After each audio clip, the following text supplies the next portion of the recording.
Good morning, students. Today we are going to start the next chapter of your resolution book, and the title is The Imp and the Piece of Bread. The Imp and the Piece of Bread. यहाँ पर imp क्या है? Son of a devil, यानी शैतान का बच्चा, किसी पिशाच का बच्चा. Written by C.L.N. Tolstoy. तो फर्स्ट ऑफ ऑल हम ऑथर की बात कर लेते हैं. काउंट लेओ Nikolaevich Tolstoy. He was born in the year of 1828 and was died in the year of 1910. Known as Leo Tolstoy, जिन्हें लियो टॉलस्टॉय के नाम से जाना जाता है, was born in an aristocratic Russian family. यानी इनका जन्म रशिया में हुआ था, रूस में हुआ था, और वो भी कैसी फैमिली में? एरिस्टोक्रेटिक. यहाँ पर एक वर्ड है एरिस्टोक्रेटिक का मतलब क्या हो गया? हैविंग वेल मैनर्ड, अच्छे संस्कारों वाले, कुलीन परिवार में, शिष्ट परिवार में, या most powerful members of the family. जिस परिवार में परिवार के काफ़ी लोग पावरफुल हो, रईस हो, रिच हो, कुलीन हो, वेल मैनर्ड हो. ही रैंक्स का मतलब put someone its fix place, किसी को किस जगह पे रखना.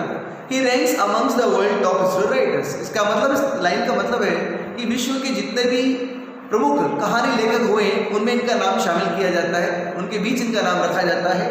He is best non for the novels. इन्हें अपने उपन्यासों के लिए ज़्यादा अच्छी तरह जाना जाता है, जैसे कि war and peace, Anna Karenina and resurrections. He also wrote plays as well as numerous philosophical articles. तो फर्स्ट ऑफ ऑल हम इस स्टोरी की बात करते हैं. इस कहानी में क्या है? The story is based on folk tale. ये कहानी एक लोक कथा पर आधारित है. About how an imp, कि किस तरह से जो imp है, शैतान का बच्चा है, tempts, वो अल्योर करता है, आकर्षित करता है, लुभाता है एक peasant को, and by corrupting him brings out the beast in him. और उसे भ्रष्ट करके उसके मन के अंदर जो जानवर है, इंसान के ब्लड के अंदर जानवर हमेशा रहता है, उस जानवर को बाहर निकालता है. It is a story with deep meaning. इस स्टोरी का बहुत ही गहरा अर्थ है. This story narrates that a man is satisfied when he is poor. ये कहानी यह वर्णन करती है कि इंसान जब तक गरीब है तब तक वो सेटिस्फाइड है, कंटेंटेड है, संतुष्ट है. But when he has excess money, लेकिन उसके बाद जब पैसा ज़्यादा आ जाता है, he finds way of getting pleasure out of it. तो वह इस पैसे से आनंद के अलग अलग रास्ते ढूंढ लेता है. इट ऑल्सो रिवील्स, ये कहानी यह भी स्पष्ट करती है, बताती है the true nature of man, इंसानों का सही स्वभाव कैसा होता है. द स्टोरी नॉट ओनली अम्यूजेज अस, ये कहानी हमें केवल एंटरटेन करती है, न केवल हमारा मनोरंजन करती है, but it also cautionary tale. ये एक तरह का क्वेश्चन, बहुत ही सावधान, एक हमें सावधान करने वाली एक कहानी है against the dangers of alcohol. और वो भी किसके? अल्कोहल के खतरे, यानी कि बियर के, वाइन के, शराब के खतरे क्या है वही बता रही है हमें. Now we come to first page. A poor peasant went off early one morning in the plough to plough. एक गरीब किसान सुबह जल्दी उठकर कहाँ चला जाता है? अपने खेतों में चला जाता है. टू प्लो यानी कि खेती करने, हल जोतने चला जाता है. Taking with him for his breakfast a piece of bread. और अपने साथ रोटी का एक टुकड़ा लेकर जाता है. पीस ऑफ ब्रेड, रोटी का टुकड़ा, और वो भी किसके रूप में? नाश्ते के रूप में. यानी ही वॉज वेरी पुअर, बहुत गरीब था वो. He got his plough ready, उसने अपना हल तैयार किया. Put his coat round the bread, यानी अपनी रोटी के चारों ओर एक कपड़ा लपेटा. He hid it under a bush, और उस रोटी के टुकड़े को एक झाड़ी के नीचे छुपा दिया. बुश यानी झाड़ी. एंड स्टार्टेड वर्क, वो काम करना उसने शुरू कर दिया. आफ्टर ए वाइल, कुछ समय बाद, when his horse was tired, जब उसका हॉर्स थक गया. देखा जाता है कि ऑक्स बैल से खेती कर रहे हैं, लेकिन वो हॉर्स से खेती कर रहा था. जब हॉर्स थक गया, एंड ही वॉज हंग्री, और जब उसे खुद को भूख लगी, द पीजेंट स्टॉप्ड प्लॉइंग, किसान ने हल जोतना बंद किया, यानी खेती करना बंद किया. Let the horse loose to feed, यानी उसने हॉर्स को खुला छोड़ दिया. टू फीड इटसेल्फ, ताकि वो अपने आप चर सके, खा सके. And went to get his coat and his breakfast, और कहाँ गया? अपने कोट के पास गया, जो कोट उसने अपनी रोटी के चारों लपेट रखा था. ही लिफ्टेड द कोट, उसने जैसे उस कोट को उठाया, उस कपड़े को उठाया, but the bread was gone, लेकिन रोटी वहाँ पर नहीं थी. ही लुक्ड एंड लुक्ड, उसने देखा, चारों ओर देखता ही रहा. टर्न द कोट ओवर, उस कोट को पलट कर देखा. एंड शुक इट, उसे हिलाया भी, but the bread was gone, रोटी वहाँ नहीं थी. The peasant could not understand this at all, किसान को बिल्कुल समझ में नहीं आया कि नो वन केम हियर, यहाँ कोई भी नहीं आया. Then who took away the bread, फिर रोटी कौन लेकर गया? कहानी बहुत अच्छी समझना. That is strange, he thought, उसने सोचा क्या था, ये अजीब सी बात है. आई सो नो वन, मैंने यहाँ किसी को नहीं देखा. Yet someone has been here, यहाँ फिर भी कोई था या है. And has taken the bread, और मेरी रोटी ले गया. इट वॉज एन इम्प, और रोटी ले जाने वाला कौन था? इम्प था, शैतान का बच्चा था, यानी पिशाच का बच्चा, सन ऑफ डेविल, डेविल का बेटा था। Who had stolen the bread, जिसने रोटी चुराई थी, while the peasant was ploughing, जब किसान खेती कर रहा था, हल जोत रहा था। And at that moment he was sitting behind the Bush, और उस क्षण वो कहाँ छिपा हुआ था? बिहाइंड द बुश, झाड़ी के पीछे छिपा हुआ था। Waiting to hear the peasant swear, बेटा यहाँ पर एक वर्ड हम देख सकते हैं, स्वेयर करना मतलब अब्यूज करना, गालियां देना। And call on the name of devil, और आपको पता है इम्प का पर्पस क्या था, उस शैतान के बच्चे का पर्पस क्या था? उसने रोटी क्यों स्टील की थी, क्यों चुराई थी? ताकि वो उस पीजेंट को गालियां देता हुआ सुने, ताकि उसके मुंह से अब्यूजिंग वर्ड निकले, भद्दे वर्ड निकले, गंदे वर्ड लगे। क्योंकि शैतान लोग यही चाहते हैं, पिशाच लोग यही चाहते हैं कि अच्छे इंसान गलत गलत वर्ड बोलेंगे, और जब अच्छा इंसान गलत वर्ड्स यूज करने लगता है तो वो खुद ही क्या बन जाता है? शैतान बन जाता है। तो एग्जाम पूछेगा, where was the imp hidden, imp कहाँ छिपा हुआ था? He was hiding behind the bush, झाड़ी के पीछे छिपा हुआ था। और रोटी उसने कब चुराई? When the peasant was ploughing the fields, जब किसान अपने खेत में हल जोत रहा था। The imp was hiding behind the bush, imp झाड़ी के पीछे छिपा हुआ था। Then he stole the bread, तब उसने इस ब्रेड को चुराया। The peasant was sorry, peasant को बहुत दुख हुआ टू लूज हिज ब्रेकफास्ट, क्योंकि उसका नाश्ता जो था, उसके पास एक ही चपाती थी, वो भी खो गई। It can not be help, उसने क्या कहा, अब कुछ किया भी नहीं जा सकता है। After all I shall not die of hunger, देखो पीजेंट कितना अच्छा इंसान है। इंस्टेड ऑफ अब्यूजिंग, गाली देने के बजाय वो किसान क्या कह रहा है? मैं भूख से मरने वाला तो हूँ नहीं, नो डाउट, इसमें कोई संदेह नहीं है। Whoever took the bread needed it, जो कोई भी रोटी लेकर गया उसे शायद इसकी क्या थी? जरूरत थी। He was hungrier than me, शायद वो मुझसे ज्यादा भूखा था। May it do him good, भगवान उसका भला करे। उसने अच्छा कहा, बुरा नहीं कहा। He went to the well, वो कुएं पर गया, had a drink of water, थोड़ा सा पानी पिया, and rested for a while, कुछ देर आराम किया। Then he caught his horse, fastened and tied, उसने अपने हॉर्स को पकड़ा, उसे बांधा, टू द प्लो, हल से, एंड बिगेन प्लोइंग अराउंड, फिर से हल जोतना शुरू कर दिया, मतलब बिना कुछ खाए, पानी पीकर। He came to the devil, अब हुआ क्या? The imp was upset, imp बहुत ही दुखी हो गया। क्यों दुखी हो गया? Because he had not made the peasant do wrong, क्योंकि वो किसान से कुछ गलत नहीं करवा सका। क्योंकि पीजेंट, इम्प क्या चाहता था? The peasant will start abusing, वो गालियां देना शुरू करेगा, मैं रोटी चुरा कर कौन ले गया। लेकिन पीजेंट, ही वॉज काम नेचर्ड पर्सन, वो शांत स्वभाव का इंसान था। He did not abuse anyone, उसने किसी को भी अब्यूज नहीं किया। And he went to the devil, और इम्प कहाँ चला गया? अपने मालिक के पास। उसका मालिक कौन है? डेविल, यानी पिशाच के पास चला गया, मालिक के पास, डेविल देवते के पास। And told to report what happened, उसने सारी कहानी सुना दी क्या हुआ। That he came to the devil, devil के पास इम्प आया, and told how he had taken the peasant's bread, उसने बताया कि किस तरह से उसने किसान की रोटी चुराई थी। एंड हाउ द पीजेंट, और किस तरह किसान ने इंस्टेड इसकी बजाय, स्वेरिंग गाली देने की बजाय, he said may it do him good, भगवान उसका भला करे। बेटा इम्प किसके पास गया?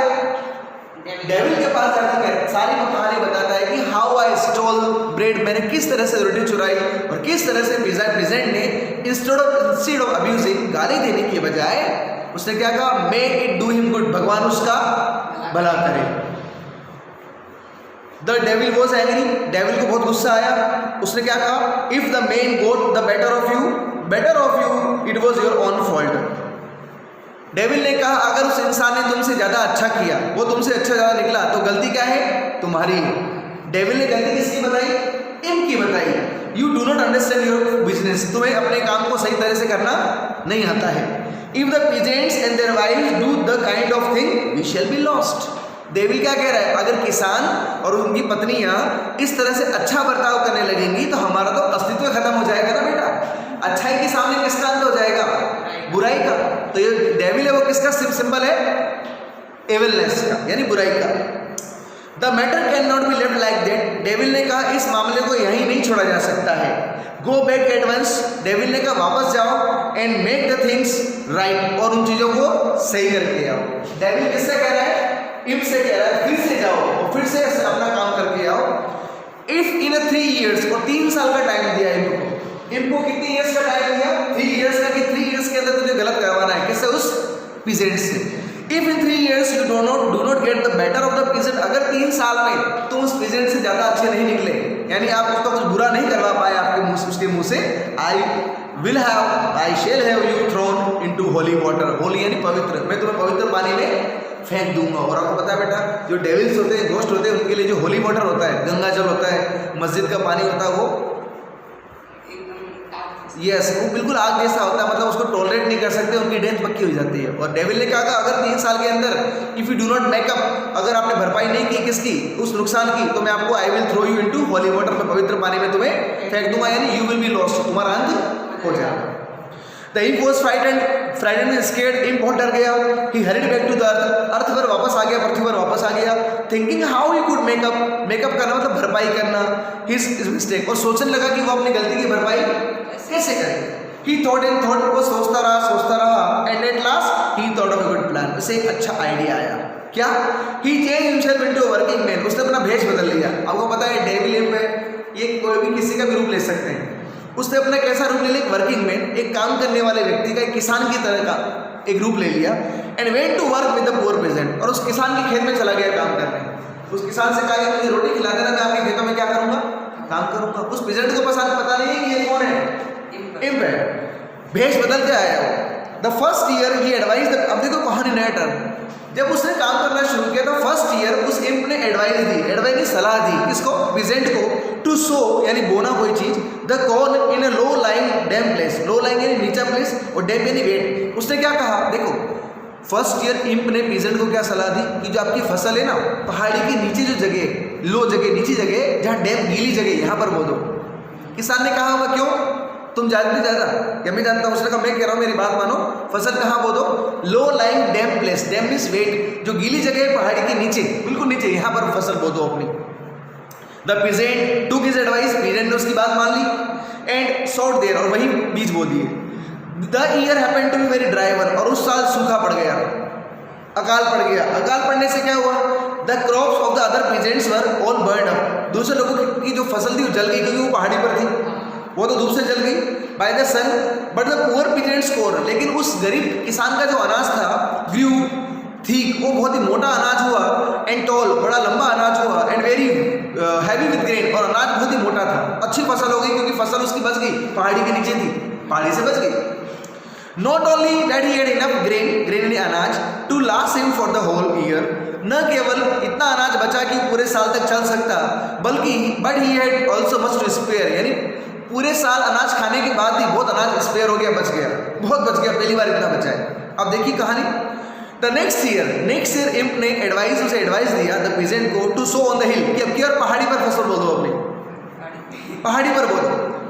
किसान ने उसकी बात मान ली, क्योंकि फर्स्ट ईयर अच्छा फायदा हुआ था. And it happened to be a wet summer, और उस साल क्या हुआ, जो गर्मियाँ थी वो गीली निकली, मतलब गर्मियों में काफ़ी बारिश हो गई. Other people corn was beaten down यानी फेल डाउन, दूसरे लोगों की जो अनाज था वो नीचे गिर गया बारिश की वजह से, समझना, वो नीचे गिर गया, beaten down. The ears did not fill, और ईयर्स यानी जो बालियाँ होती हैं, गेहूं की बालियाँ, उसमें अनाज नहीं आया. बट द पीजेंट्स क्रॉप, लेकिन पीजेंट की जो क्रॉप थी ऑन द हिल, जो पहाड़ी पर थी, वो अ फाइन वन, वो अच्छी निकली. क्यों बेटा, याद रखिए, गर्मी में बारिश आ गई, नीचे की जो फसल थी वो तो बर्बाद हो गई, लोगों की पानी भर गया होगा, और ऊपर पहाड़ी पानी टिकता है, नीचे आ जाता है, उसकी फसल बच गई. He had more grain to spare than before. उसके पास पहले से ज़्यादा अनाज बचने को था, मतलब काफ़ी अनाज बच गया. So that he did not know what to do with it. और उस किसान को समझ नहीं आया कि इस अनाज का करूँ क्या. लाइफ में पहली बार इतना अनाज या इतना पैसा उसके पास आया. So the imp went to the devil. imp किसके पास गया, डेविल के पास गया. Sorry. Then the imp showed the peasant how he could crush यानी पीसना the grain and made vodka from it. फिर इम्प ने उस किसान को बताया कि तुम एक काम करो, अनाज को पीसो और वोडका बनाओ. वोडका जानते हैं, वोडका वाइन होती है एक तरह की, वोडका बोलते हैं, 4 बोतल vodka. And the peasant made vodka, किसान ने उसका वोडका बनाया. And began to drink himself, और यानी शराब, एक तरह की शराब बनाई और पीने लगा. And to give its friends, और वो शराब न केवल उसने पी बल्कि अपने दोस्तों को भी दी. अब देखिए बेटा कहानी कितना अच्छा टर्न ले रही है. Okay students, remaining part we will discuss tomorrow. Till then, thank you.